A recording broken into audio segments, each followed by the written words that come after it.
Le livre du ciel, tome 15, 21 avril 1923. Le point le plus noir de la société actuelle. Ce matin, mon toujours aimable Jésus me fit sortir de mon corps et m'amena en un lieu où on pouvait voir des drapeaux qui étaient agités et des parades auxquelles participaient différentes catégories de personnes, y compris des prêtres. Offensé par ce spectacle, Jésus voulait écraser ces personnes dans sa main. Mais me saisissant de sa main, je l'attirai à moi en lui disant « Mon Jésus, qu'est-ce que tu fais ? Après tout, ces personnes ne semblent faire rien de mal, mais plutôt de bonnes choses. Il me semble que l'Église s'unit avec tes ennemis d'hier, et que ces derniers ne répugnent plus à s'associer à des membres de l'Église, mais que, au contraire, ils leur demandent de bénir leur drapeau. N'est-ce pas un bon signe ?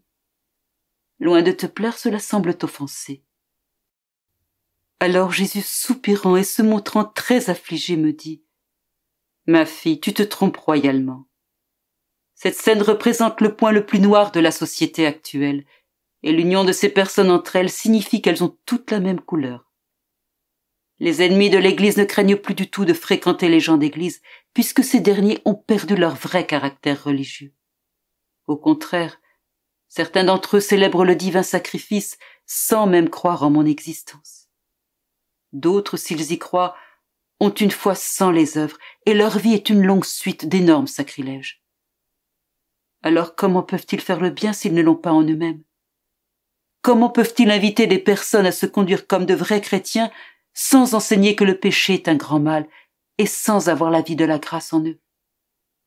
Dans toutes les unions qu'ils forment, on ne trouve plus personne qui observe le commandement de Dieu. Donc ce ne sont pas des unions de personnes qui affichent le triomphe de la religion, c'est le triomphe du parti d'hommes qui, sous le couvert de la religion, cache le mal qu'ils préparent dans le secret. Ces masques dissimulent une vraie révolution.